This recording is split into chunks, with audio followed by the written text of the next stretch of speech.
Algunos de vosotros, especialmente los que estáis a la espera de vuestro nuevo Ateca, habéis mostrado mucha curiosidad por el consumo del coche. En el vídeo de hoy voy a compartir con vosotros los consumos de mi Experience, después de haber sobrepasado la barrera de los 1000 kilómetros.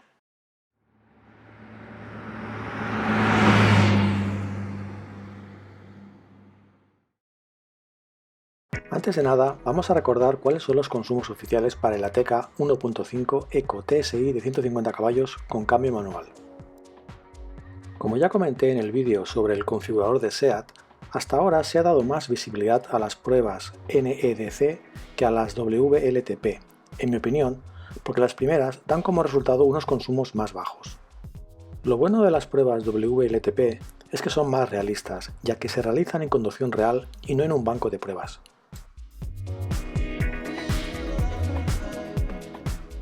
Estos son los 4 ciclos que se hacen en esta prueba. Para cada uno de ellos se determina la duración, las paradas, la distancia, el porcentaje de tiempo que el vehículo se para, la velocidad máxima, la velocidad media con y sin paradas y la aceleración mínima y máxima. Como los medios que dispongo son bastante limitados, voy a probar los 4 ciclos fijándome únicamente en la duración, la distancia y la velocidad media con paradas.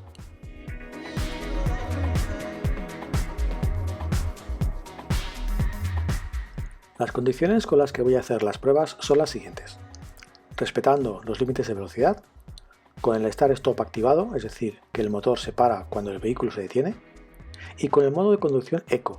En mi caso, al tener el cambio manual, el aviso de cambio de marcha que hay en el Virtual Cockpit se realiza antes de lo habitual, y para la prueba he intentado seguir sus indicaciones al máximo, y sobre todo con el motor en caliente.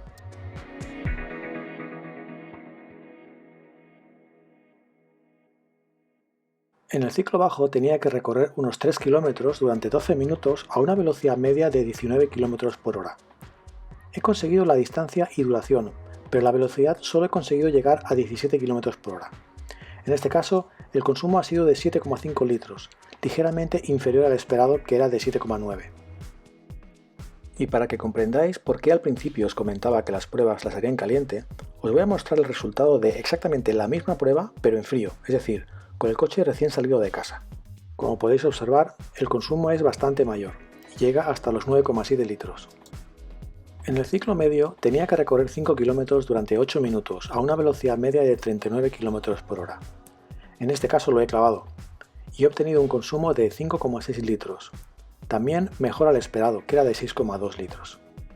En el ciclo alto tenía que recorrer 7 kilómetros durante 8 minutos a una velocidad media de 56 km por hora.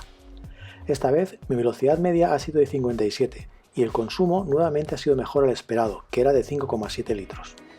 En el ciclo super alto tenía que recorrer 8 kilómetros durante 6 minutos a una velocidad media de 92 km por hora.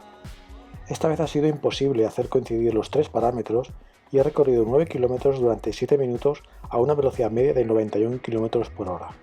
Pero en cambio, el consumo obtenido ha coincidido con el esperado, que es de 6,9 litros a los 100 kilómetros.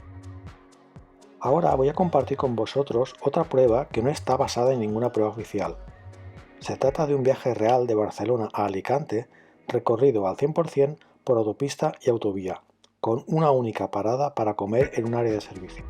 Han sido 503 kilómetros en 4 horas y media, a una velocidad media de 112 km por hora, obteniendo un consumo de 8,2 litros. La autonomía final la obtenemos al repostar y llenar completamente el depósito, que para este tipo de viaje ha sido de 570 kilómetros. Aquí tenéis el resumen de las pruebas oficiales. 7,5 litros en el ciclo bajo frente a los 7,9 teóricos, que pueden llegar a 9,7 si el recorrido es en frío. 5,6 litros frente a los 6,2 teóricos en el ciclo medio, 5,1 en el ciclo alto frente a los 5,7 teóricos y 6,9 litros para el ciclo muy alto en ambos casos. Haciendo el cálculo combinado, tenemos un consumo medio de 6,2 litros frente a los 6,5 teóricos, aunque si tomamos el consumo en frío del ciclo bajo, que creo que es más realista en mi caso, los consumos se igualan a 6,5. Y como conclusiones diré que teniendo en cuenta los medios con los que he hecho la prueba, Estoy bastante satisfecho porque creo que en mi caso los consumos oficiales se ajustan bastante a los reales. Pero el consumo real del día a día puede ser diferente del de las pruebas, ya que este consumo dependerá de la proporción de estos ciclos en vuestros hábitos diarios. Si queréis ver los consumos de otros usuarios del SEAT Ateca con el mismo motor, podéis ver la encuesta realizada en el foro del Club de Usuarios de Ateca.